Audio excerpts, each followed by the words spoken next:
Good evening, church, and happy Wednesday to you. Happy midweek. I know we haven't met for a few weeks now, but I just hope that you brought this new year in on the right foot, in the right way, that you are already on track to accomplishing some of the goals that you set for yourself. And if you haven't, keep going. You are worth pursuing. And so whatever goals you've made for yourself, just keep on going. And I know that we are in a new year, and usually that brings a New Year series, but come on Sunday mornings and listen to that, because we started a new series called New Beginnings. And we've been excited to go through this, and we'd like you to join with us on that one. So we're going to do something a little bit different in this series of this midweek. But before we get into it, let me just kind of make a few announcements that I think that you'll enjoy. 2022, this is going to be the year where you're going to see some different changes within the church. Last year, we started this organizational thing where we split up into 4 different committees, I guess, if you will, or groups, where we've tried to identify some of the needs in our church that we all feel would be great, that would assist in what our goals are, what we want to accomplish, what our mission is, all these great things. And this is the year where some of that is going to start to bleed into, and we're going to start seeing some of that implementation. So, for instance, small groups, that's something we're going to start trying to accomplish. And I know that I'm the leader of the Grow Group, which is going to be in charge of the small groups. And what we're trying to do is we're going to plan out 2 different seasons of small groups, one in the spring and one for the fall.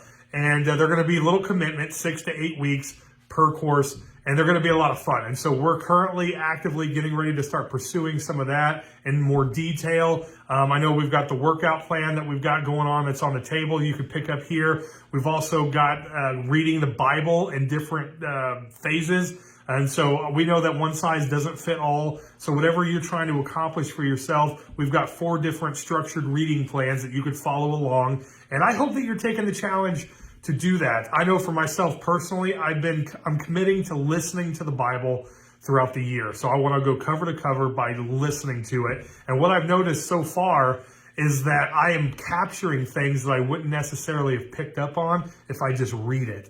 And so sometimes you may want to change the method and how you're receiving the word and just see if something fresh pops out to you. So in whatever category you're trying to read under, whether you're going through Psalms or just the New Testament or the entire Bible, I pray that you continue with that challenge. And if you fall behind, don't worry about that. Just go at your pace, right? Go at your pace. We've got little goals and stuff that we've set, but by all means, like, get into the Word of God, whatever method, however that looks like.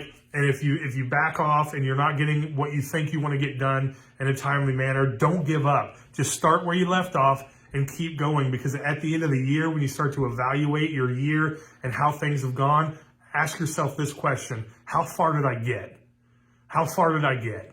And I hope that when you get to that question, you're like, yeah, maybe I didn't complete my entire goal, but man, I accomplished a lot. I got a lot of it done, whether it's reading the Bible, whether it's losing weight, whether it's getting financially set, whatever that may be for you.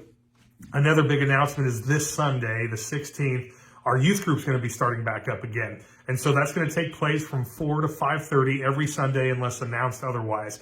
And so if you've got friends, if you've got kids, teenagers, invite them. Come on over, and that's going to be a lot of fun. That starts this Sunday. I'm sure there are more announcements that I need to probably say, but they're just not coming to me now. So that's it for now. If you have more, check your bulletin. We try to update this stuff as often as possible. But hey, we're getting things back and rolling. We're moving with midweeks again, and we're going to start a series called Broken. And the reason I decided to start this series here is because as we've been going through the New Beginning on Sunday mornings, sometimes I ask myself, why is it that I can't accomplish the goals that I set for myself? And for me personally, I start looking back and I start getting really negative about myself. I get negative about why I can't accomplish it, to the point where I start making excuses for why I'm not achieving the goals. In fact, several years ago, somebody very close to me, we were talking about just different goals, and this one was particular to weight loss. And they said, have you even tried? Like, have you tried to give it your best effort? And I thought about that for a second, and I said, no, I don't think I've really tried. And then their follow-up question was, well, why not? And I thought about that for a second, and here's what I came back with. What happens if I succeed? What happens if I become a different person than I am as this big guy? Like, what if I don't like myself as a skinny guy who starves himself all the time? Like, what if I find out that the guy who I think I want to become, and granted, I was ignorant responding to that comment, but what I realized about myself at that moment is that I am so broken, I don't even realize that I need the help. And that's going to be kind of the context of what we're dealing with tonight, is our personal brokenness. Now, I know if you're a lot like me, trying to go out and reach people for help, trying to ask for help, whether it's doing this or doing that, whatever it may be, it seems impossible for those words to ever come out of my mouth. To have to humble myself enough to go to somebody else and say, I can't do this on my own. I can't do this. I need help. Those are just words that we don't speak very often. And I don't know if it's pride. I don't know if it's arrogance. I don't know if it's insecurity. I don't know, but I find myself seeing a lot of other people in that same trap. And that is a brokenness within us that I feel often goes overlooked. And we don't look within, we don't search within to figure out how we can fix that. And like I said, I don't know what category that falls under, whether it's pride, arrogance, insecurity, whatever it may be for you. Or maybe you're the personality to where you've just been hurt so bad that you just don't trust people. And when I start looking at the church, I know that we've tried to individualize it a lot, but the church was not created for individualism. Do you realize that? The church was created for community. And as we see played out through the early church back in Acts and even through Jesus' ministry, he promoted this idea of becoming a community and meeting the needs of one another even before someone had to ask the question. And this really changed my perspective back in, I think it was 2016, when I was sitting in a hospital room and they were trying to figure out what was going on with me. It ended up being shingles on the inside of my ear, but the blessing coming from that was they found out that I had thyroid cancer. And I remember two conversations that came because of this thyroid cancer. The first one came from a guy who had a different cancer, and he was dealing with that at a much harder level than I was dealing with mine. I just had to have surgery, have my thyroid removed, and everything was good, at least for that moment. But this guy, he's been through radiation, he's been through chemo, and I mean, he lost all of his hair, and he was weak and having bad days. And the day that my wife and I were walking into Walmart, he was coming out.